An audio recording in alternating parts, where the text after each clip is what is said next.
Welcome on into One Nation, baby. I said whenever I was going to host the show, or at least welcome us in, I was going to sing a little bit.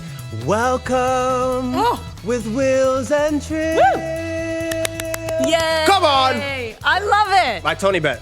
Sorry, I almost forgot that. Everyone, that was his first time Thank you. introducing the show. He was very nervous, and I thought you did a fantastic job. You know what, big sis? Appreciate you. And while you're giving me compliments, let me give you a compliment. Prime time Miss Olympic host. This is your time to shine. When I talk to Andy, she always mentions she's been around the world, but Olympic time is her time. It's when you get your outfits ready. This is when the skin nice, you're feeling good, you're watching the sports you love. I know you love your athletics. I got a new hairdo and everything. Hair did, hair done. Yeah. Feeling good. What else is did I miss anything? I feel like the Parisian women are they're so sleek, right? Okay. So I got like a Parisian cut. Yeah. I'll style it up. I'll still probably throw some hair extensions into on certain days when I really like a long ponytail. Bigger, fuller. Yeah, just bigger, fuller. Got it. But yeah, very excited. Just a few days away. Obviously, it starts with, so the opening ceremony is July 26th, but the Canadian women's soccer team begin on July 25th. Be on air for that as they begin their Olympic title defense. So there's a lot. What should we be looking out for? I know you're so busy with it, but what should we be looking out for, and what are you most excited for? As my brain is calculating all the sports, yeah, like I know there are a lot of people obviously watching who are big fans of soccer, who are big fans of Canadian soccer in particular. But yeah, I mean, I think a lot of people do jump on the bandwagon come Olympic time because these are people representing the Maple Leaf. Yeah, these are people representing your country, and suddenly you're watching like rhythmic gymnastics. Hello, you never watched that? But it doesn't matter because there's a Maple Leaf out there. There's somebody representing Canada, and next thing you know, I'm sold. You know about rhythmic gymnastics. Rhythmic gymnastics. I'm there. I'm with it. What? But there's definitely a lot. I think the biggest story, obviously, you'll be hearing the phrase like it's the summer of summer, and they're talking about the swimmer Summer McIntosh. Okay. She's going on in. She made her debut in Tokyo at 15. Wow. Finished fourth in a race, but there wasn't much expected of her. And here she is now, like 17, and is the one to beat. She's a world record holder. She's a world champion. And, it's not just Canadians who are talking about her. Yeah, Canadians aren't the only ones talking about her. The rest of the world's talking about her. Somebody once said, they're like, she could be like the female version of a Michael Phelps. Wow. So we're sitting here going, whoa, right? And she just became the first swimmer to ever sign with Red Bull. So nice. Even the product companies are recognizing how amazing she is. So Summer McIntosh obviously is somebody to watch. In athletics, as you know. That's your thing. That's my jam. Love it. I love track and field. But the field for Canada is stronger than the track. We're obviously going to keep our eye on Andre DeGrasse. For sure. He's been to 2 Olympics. He's competed in 6 events total, and all those 6 events, he's medaled. He is the most decorated male Canadian athlete at a Summer Olympics. But we also know Father Time, has no mercy on anybody. Yeah. But he's been looking good. Can he defend his 200-meter Olympic title? I think 200 is his. 200 could be his. 200, yeah. I don't know, because Noah Lyles, the American, is dangerous. I know. But on the field is where we're the strongest. We have the 2 reigning world champions in hammer throw, in Cameron Rogers on the women's side, Ethan Katzberg on the men's side. And that's hammer throw where they go like this. Okay. Yeah, that's not me. Shot put. That's it. If you saw that was me doing hammer throw. That was great, because you did a full little circle. Yeah, and then shot put is this one. And we have Sarah Minton. That's me, shot put. We have Sarah Minton, right? So from out east, the pride of Nova Scotia. Same as Jacob Schaffelberg. Come on, and Sid the Kid. Yes, come on. Look at that. You know that, Sidney Crosby. So she's the world silver medalist. And nice. I mean, I could keep going on and on. We know the women are going to be there in soccer, looking to defend their Olympic gold. We're going to get a lot into that. But also, if you're into team sports, the Canadian men's basketball team is at the Olympics for the first time since 2000. No, it's good. And this is a good squad, too. This is a jacked squad. Think, but we know the competition's going to be them. Now, I'm not trying to take away, because world basketball is very competitive. And as of late, right? As of the last decade. It really has been. But we're going to look forward to that Canada-America showdown. They played in a friendly, and the Americans came out on top, but that's okay, because I'm a firm believer that, and I don't know how you feel as an athlete, because a lot of athletes tell me this, that if you beat a team in the group stage, then comes knockout, it can oftentimes go the other way around. So that's okay. So the Americans beat the Canadians in a friendly. That just means come Olympic time, Canadians will have their number. Just if you're gonna beat the U.S., I think you have to be near perfect. Yeah, that's gonna be a tough one. Quickly, a sport I thought I would always thrive at in the Olympics, and you're gonna laugh, but I'm serious. Water polo. I thought it'd be great. They're vicious in water polo. Hence why it'd be great. Vicious. So I am. So with me on my primetime panel will be Wanique Horn-Miller, former captain of the women's water polo team, exceptional human being, and she's very sweet. She's a proud Indigenous woman, proud member of the Mohawk Nation. So she's a warrior, man. She talks about it a lot, and she tells me stories: getting kicked underwater, getting pulled down underwater. I'm like, you're crazy. Actually, like, no, I'm okay now. You I don't thought I was for it, but then You don't want to get kicked underwater? It's the pull down underwater. It's just like, Oh, I'm sorry if I accidentally leaned on your head too long while you were underwater gasping for air. and the bubbles ain't bubbling. They are strong. They are strong in water polo. Do not mess with them. See, anyways, are you excited? Because I'm excited for the Olympics. You got me jacked up for this. I'm ready to go. There is so much to watch for, so I'm pretty excited about it. But let's talk about the Canadian women's soccer team, because obviously on this show, we focus on the soccer. The football. The football. Soccer. How many different ways are we going to try and say calcio? What are your expectations? What are your expectations? It's always it's the easiest question to ask. I mean, hardest question to answer. If you've medaled in the last 3 Olympics, wouldn't the expectation to be to medal? I mean, that's why I'm going to go with it. It's just tough because I look at this squad as a whole. I think Bev Priestman has them playing a certain way. I know they've only lost 1 since the World Cup, and the teams that they're playing, they look to seem to be getting better and better. Just the injuries within the squad and the players that you only have 18, I know you have the 4 alternates. I just have some question marks about who will be healthy and how their plan of attack will go. But I'm optimistic. I think that this is the tournament where Canada usually come to play, and hopefully they medal. But that start is going to be huge, right, against who they have in their group as well, with France, Colombia, and New Zealand. So they'll start off against New Zealand. But you got to get a win there and then just take it from there. How about you? How do you feel? Yeah, you know what? I don't know. I feel like it's a team that can make it out of the group. Yes. But I think that's just it. Maybe why you're even feeling a little bit of the hesitation is for some reason I just can't get the World Cup out of my mind. I want to get it out of my head because I do feel like they fought hard in the Gold Cup. Again, Gold Cup, She Believes Cup, tying the Americans. I said this before. I do think that's a big deal, even though both times they lost to them in PKs. And I say it's a big deal because, and it's not me being disrespectful. It's just factual. It was like a foregone conclusion that anytime they played the Americans, it was going to be a loss. Yeah. When they beat the Americans in the semifinal at the Tokyo Olympics, that was the first time they beat them since, I think, March of 2000. So, that's why when Megan Rapinoe was interviewed after the game, she said, I don't know what to say. Because I've never lost to Canada. I've never had this feeling before. She wasn't wrong. She started playing for the U.S. national team afterwards. 20 years.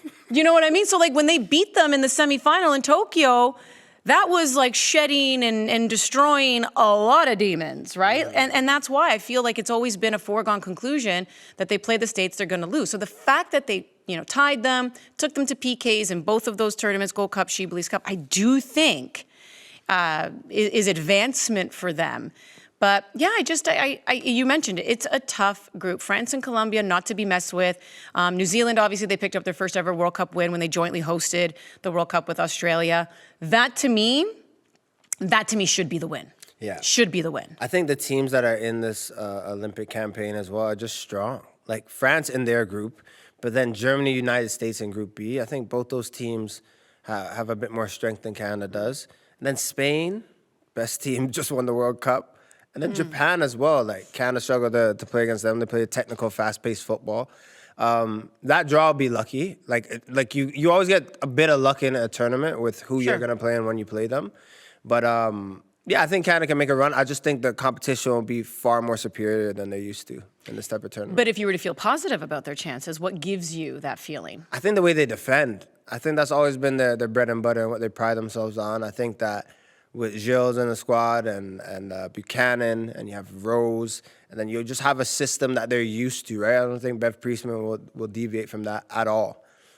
She has her pillars, she has her players that she's gonna play, all the time if they're healthy, of course. But this for me is what's gonna keep them in games. I think in tournament football too, it's like You don't go to try to demolish a team and win 3-0. You just try to go and like win the game. Like you try to go and manage a game. So 1-goal games is kind of what Canada's used to. I don't remember outside of competition where they should be. It's usually close. So I think what has me feeling optimistic is the fact that they can defend. They can go toe-to-toe with the big dogs. Just need a bit of luck on the day, I feel. With that theme of defense, I think also what gives me confidence is, to your point, when you talk about Jade Rose. Like, she fits right in. Because I'm looking at some new faces, too, right? This is crazy. This is the first major tournament, obviously, without Christine Sinclair and Sophie Schmidt. We know is now gone. 1999. 99. That's what? Bananas. Oh, my goodness. I always knew she'd been around for, like, But ever. when you hear it, it's like the first tournament without us since 19. Dude, I was still in high school. I don't want to talk about where I was. You were in elementary school. Still picking my nose. Ew. Don't act like Anyways, it doesn't happen. we're not going to go there. You guys at home act like you don't pick it, you pick it. I know what happens. No way. Or it's not rocking and playing. Jade Rose, so these are some young, like, new faces, right? So Jade Rose, that gives me some optimism, right? Because we always know what Buchanan, Gilles can do. She fits in seamlessly. Even in the midfield, loving Simia Wujo. Yeah. Quinn obviously looks to be healthy again in that tune-up game, that final friendly that they played against Australia. They were able to get in. Cool. Good to have them back. But Simia Wujo has risen, Yeah. in these last few years. Has definitely rose. And same with Revere, right? Jade Revere. So you're looking at those and you're like, okay, I really like what I'm seeing. Then up front, a lot of optimism with Nichelle Prince returning and scoring in that game against Australia. By the way, that pass by Chloe Lacasse was just like right on, boom, gets it in, no problemo. And Adrienne Leon's she's been doing a bit of that kind of like dirty work of really hustling to get goals because they have not been easy to come by for this team. But now with Nichelle Prince healthy, Nichelle Prince looking good, I'm feeling positive about goals being scored, and I do like Evelyn Vienne coming off the bench. And she comes in and scores. Like, there's just, do you know what I mean? So I just went through your defense, your midfield, your forwards. That's why I'm feeling good. So is Leon that one player that you're feeling great about after this tournament? Like, so when you think about the men's side, Ismail Kone is probably one that everyone's like, oh, he was good, but he was exceptional for the tournament. Or we saw glimpses of him step up. Is Leon that pick for you in terms of a person that you feel like is going to kill it at the Olympics, but also take on afterwards? Or is it someone else? So if we're going to go by profile, I would say Adrienne Leon is already very well known. Got it. Because she's been scoring. She's already that household name where I think the expectations are of her to keep doing it. Fair. I think a lot of people are going to be exposed to Nichelle Prince in that number 9. Okay. Consistently, I think, for the first time. Yeah. Because again, when we think of scoring with the Canadian team, it's always been Christine Sinclair. Then there's always been an understanding that Jordan Huitema was, sliding into that position, and then Adrienne Leon as well would be contributing. But I think Nichelle Prince, a couple years ago, again, in that championship tournament that they had to play in order to qualify for the World Cup and qualify for the Olympics, Nichelle Prince was already showing her worth. Then, of course, injury set in, and she kind of fell off the radar to the casual fan. Yeah. And I say that, again, not disrespectfully, but a lot of people jump on the bandwagon come Olympic time, and that's cool. That's fine. The Olympics is when they end up watching. And for a lot of these, Canadian fans, the last they know, the women won the gold medal. They don't really know what's happened in between. That's okay. That's okay, right? That's why people watch the Olympics. They just watch because they know athletes are representing their country. So I think for them, they might turn around and go, oh, who's this Nichelle Prince? I do think Nichelle Prince can be somebody who could really, really impress if she finds that back in the net on multiple occasions. Yeah. I mean, what do we always talk about, Jordan? Goals. Where are they going to come from? Goals. Right? So there you go. And I think if she can get those, suddenly people are going, what? So, valid point. I think watching this team closely with you most of the time in studio, but just over the past 2 years, a player that has always impressed me, and you've mentioned her name already on the show, but Jade Rose, for me, I think this is her party. This is where she's walking into that room and saying, yeah, this is me. Every time she plays, I feel like she brings her quality, but she also has the added bonus of being better than she was the last time. There's maybe only one half, I remember, football where it was like subpar. And that is fine for a young player. She's not even playing pro, Andy. She's still at school. Goodness, I know. Going to Harvard. That's like, she's not, she plays like a pro, but she's not getting paid or treated like a pro. She's not in that pro environment. So what's going to happen when she's doing that and no classes? And she's not in the Ivy League. She's actually just training.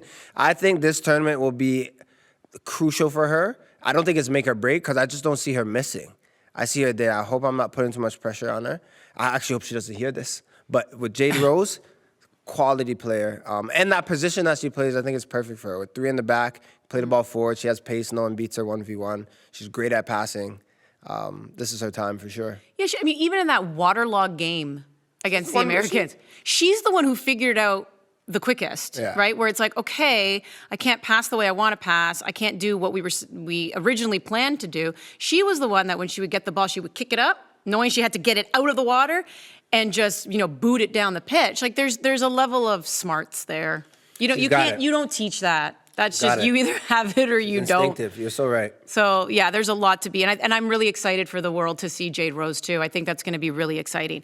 Okay, but if you were to, kind of like be nervous about something, what's making you nervous? The health of the squad. We mentioned it weeks back. Well, I think you said as well, you're just like, do you take a player that's 70, 80%? I think there's a few players that aren't 100%, whether it be in quality, how they've played, or just their health in general, right? So that is a huge gamble. Sometimes taking player in tournament football, it might be who can outlast the others, who can run the furthest, and who that you can count on to be healthy, because that in times is like a skill, do you know what I mean? Of course, bad injuries or injuries happen to everyone, but the way that you can look after your body, you're playing every 3 days. There's just like a rhythm to that and getting the best foot forward. There's some crucial players for the team that I just don't know if they're going to be healthy and thriving through this tournament, because that's a gauntlet. Yeah. Every 3 days, playing 3 games, must-win games, trying to get the most out of them. It's a lot, right? And you want to rotate with an 18-player squad. How much can you do that? That's probably the biggest thing. And then I would lead to goals, which is just the opposite of their strength, right? I mean, if they're firing on both cylinders, then this team is near perfection. But that's always just been the issue, right? They look totally different without Nichelle Prince. Adrienne Leon, love her on the wing, but if she plays down the middle, who is stepping up on the wing? Evelyn Vienne, are you coming in with the same gusto that you do off the bench? She struggles when she starts. Just all these questions. Chloe Lacasse, great going forward, but sometimes takes a while to heat up. These are just things that I hope that they can iron out, but just put their best foot forward for the tournament. Yeah, the thing that makes me hesitate a little bit, because as wonderful as Chloe Lacasse and obviously as we all love Ashley Lawrence on the right, they are the ones who send that long ball in. Somebody gets their head on it in the box, or they get a foot on it, or they get a rebound. That's how they've been scoring from open play. If I know that, you're telling me the other teams haven't scouted that? Oh, they know. So if they're shutting down Ashley Lawrence, if they're shutting down the wingers for Canada, what's their plan B? How else are they going to find those goals? That's where it's really going to be incumbent on that midfield. Is it going to be Simia Wujo starting? Is it going to be Quinn? Is it going to be Julia Grosso? Because we know Jessie Fleming's going to be there. How creative does that midfield need to be to make sure that the ball still gets to the forwards in a way where they can penetrate into the box and get those goals? Because I don't think those crosses into the box will always be there. Yeah. I'm not going to take away from, and I'm assuming, Chloe Lacasse, Ashley Lawrence, whatever, your starters on the wing. I know that Lacasse is speedy. We know that Lawrence is speedy and smart. But again, you have these other teams. I mean, France is ranked number 2 in the world. They're going to try and shut those down. That would be my assumption, because that's where Canada's goals from open play have come from. So where else can you be creative? Because what we've seen in the past is we have seen the Canadians panic.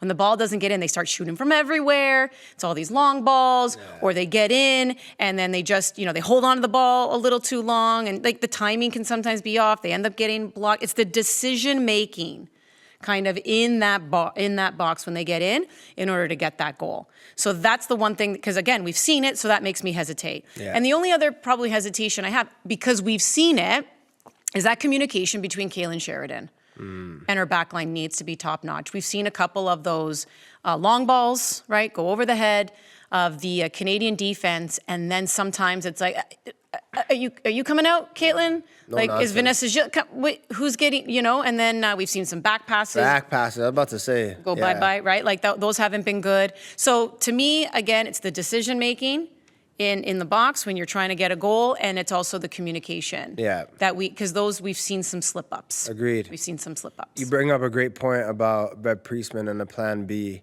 but I think there's a little bit more added pressure just on how disappointing the World Cup was. Do you feel like she has something to prove at this tournament? I think coaches always feel like they have something to prove. But extra, like you think there's an extra little bit coming into Olympics, or do you think it's just like an appropriate amount? She's not hungover from the World Cup. This feels like a fresh new tournament and a new chance. I think it is. I really think it is. I think, a lot of us, we are fans, media, like we hold on to our lasting impression of the World Cup. She's moved on because first of all, she's had to. They're different players. For sure. We just finished saying, right? Between no Christine Sinclair, no Sophie Schmidt. And these were, players who were factors. Alicia Chapman, who had a baby. I think she had the baby. Or she's going to be part of the coaching staff, right? She'll be there. But these aren't, that type of experience out on the pitch. I think 13 players are returning, which is still a decent amount. It's a good core. It's a good core. But I also believe that Bev's put that behind her. I think she's really put that behind her. And she understands that this is a tournament where they're coming in with some new faces and also players who have been there before but have different roles in a leadership capacity because other leaders have stepped down. So there's a different dynamic. There's just a different feeling, a different culture within that group. And I think for Bev, she's, again, I just think she's going in wanting to win regardless. I don't know if it's about proving. I think it's just wanting to win and wanting to just show that they are the reigning Olympic champions for a reason. And I got to get out of the group. Like, to me, it's you still got to get out of the group. I think that's a must, getting out of the group. I think making a deep run in the tournament. I think anything short of like a semifinal appearance, for me, I think will be like you underachieve a little bit. Let's go and see how it is. Yeah. Naturally, I'm an optimistic person. I want to see the first game and how things play out. I think that New Zealand win is huge, just getting 3 in the bag. Not a draw, definitely not a loss. You don't want to be late bloomers in this tournament. I just think you have to hit the ground running. That's why you have all these games and you're playing all these teams and you're having all this time to train so that you can go from the first minute and get things done. But, I'm looking forward to it. Me too. And I think there's not a different vibe heading into this Olympics than the last one. Because I think the last one, everyone was very excited. The motto was change the color. They did that. I think where this feels different is from the World Cup. Because we were entering the World Cup in a very dark place. In the women's game in particular. You don't think it's different in terms of expectation a little bit, though? Oh, no. So, wait. I need to finish my sentence. Sorry. Yeah, my fault. No, I was just wondering, because I need to finish my sentence. I was getting ready to... What I'm trying to say is that heading into the World Cup, there was this understanding of questions. Does Christine Sinclair still have it? Got it. Is this team getting the support that it needs, even from a feeder system perspective, right? The women, after winning gold in Tokyo, it was all talk about a domestic league for the women. So there was a lot going into that World Cup where you were just like your brain just kind of exploded. You understood the pressures the women were under for also just trying to bring recognition and gain respect, right, for their game, their sport, within the country, federation, like you name it. Does it feel different going into the Olympics? The Northern Super League's been announced. That's going to happen in 2025. I think people they're okay. They paid their respects to Christine. We had those games at the end of the year, right? What was it, 4 games? Where it was like on this goodbye Christine Sinclair tour. I think a lot of people felt like Canada Soccer did Christine Sinclair right. They did. And the fans across the country said their goodbyes. And it's like this feeling of we turn the page, it's a new chapter, and we know we're going to have a league that's coming. Here we go. Yep. Do you feel like it's just, I feel it. Clearly the way I'm talking, I feel it's different. It is different. I feel it. And I feel like the biggest difference now is, even though from people that I know and just watching and being a fan of Christine Sinclair, is she wasn't a vocal leader, but for me, I always look at when the storm's going, the wind is blowing, the hurricane's happening, who's the person looking at the team like this? Like, it's okay, we're here, we got that. And that's my question with this team a little bit. It's not so much of a question, it's more of a challenge. I think Jessie Fleming, for me, is probably one of the most talented technical players on the pitch whenever she plays. But Captain of the team. For Canada. But I don't necessarily mean that you have to have a captain who is as loud as my voice is or always yelling. That's not what a captain is. Do you yell? Because I feel like you're so chill. Oh, I'm like alter ego when I used to play. Back in the day. Yeah, for sure. The voice can't, when I come into the studio, I'm like, Andy! The voice it's the same on the pitch. Like, I'm yelling for no reason. Like, the guy's next to me, but I'm making sure that he hears me. So there's no like, oh, I didn't hear you, buddy. I didn't hear you say pass it or clear it or man coming. Like, you know. You're like, check know the tape. voice. You can hear I'm my like, voice. My diaphragm, do, re, mi, fa, so. Like, I make sure that's coming out.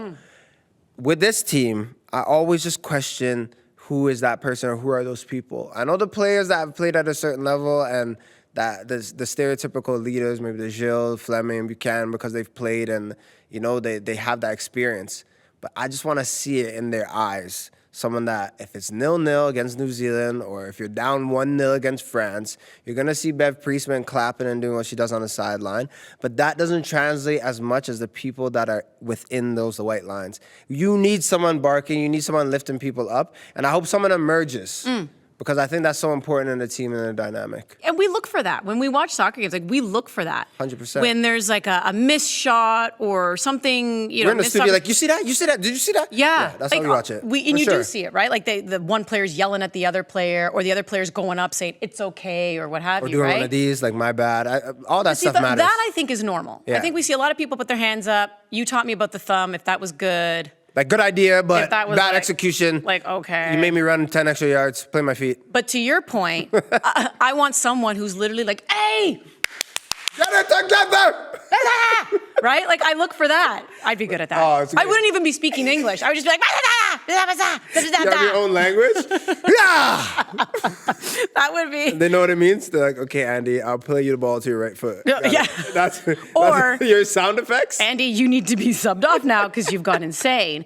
All right, let's have a little bit of fun here because we're going to do an Olympic draft. Ooh. My goodness. So 12 teams are competing at the Olympics. And I don't know, whoever's going to go first. Do you want to go first? I'll let you go first because you always complain. No, you can go first. You cheat. No, I haven't You're a complained. Cheater. Last week you played and yeah, you did cheat to start. No, you go first. It's okay. So we're going to do quick selections here, 6 each. And then I think at the end of the term, we're just going to, we always do these and then I think I just win all of them and that's why we never bring them back up I on the will show. say this, because you win 95% of the time. I know. I'm winning this So one. you want me to go first? Yeah, go ahead. Okay. Number 1, Spain. France. Okay, so you went France. I went Spain. Yep. Okay. Ready for the next one? 2, I'm going to go USA. Ooh, you're wrong. You know what? I'm going to put Germany, but I wish I did another nation. But it's okay. I'm going to do them next. 'cause Number I'm not 3, gonna I'm pick going some. Canada. Colombia. Gee. Wow, I feel like, I'm not even on Maple Leaf anymore. I didn't even pick them. I know, because you're A loser? you're a traitor. I'm gonna go. You know what? They did decent. I'm gonna go Australia. Can I talk about why I'm picking Colombia? They're just that team that I feel like could do well in knockout football. I think they're gonna upset someone. They have Linda Casado. She can play. Yes, she can. It's a good team. So who's your 4th pick? Who did you pick? I picked Australia. So Australia's out. Oh, I should pick Japan a lot earlier. What am I doing? Jeez, that is a steal. Oh, that's Oh, a steal. I'm a clown. I totally forgot about Japan. Wait, are you picking Japan or are you just having a meltdown? Okay. No. Sorry. I'm picking them. Because you could talk about it, but if you don't pick it, I'm taking it. No. Well, I don't know. I missed them. You know what? Oh, they look so good in the group. And then, now, mind you, they were in a very tough group at the World Cup, but they looked ridiculous. Is it Nigeria? No, I'm going Brazil. They ain't winning. You could take them. Nigeria. Yo, I fancy my chances heavily. Who has not been picked? We got There's 2 who haven't. Zambia. Yeah. And we got New Zealand. Oh, I'll go New Zealand. There you go. And you in Zambia. So how does this work? I don't know. With the 6? Who get? So I just like the team names. We just picked our teams. And that's it. I mean, Spain, So if you win, your team wins. Obviously, you win it all. That's it. I guess feel- that's it. So if one of these teams I win, hate that you picked Canada, and that I didn't. I had winner, an option to winner, pick chicken Canada. dinner. So where's Canada? 3rd? You picked? I picked Canada 3rd. I mean, I just finished Spain between the men winning Euro, the women winning the World Cup. I think they're both favorites. Spanish sides, both Spanish club teams have won like UEFA champion. It's ridiculous. USA is still, I just think they're perennial contenders. They're tough, and that's why Canada rounds out my top 3 because in tournament football, they can show up, and I think they are strong defensively. They are.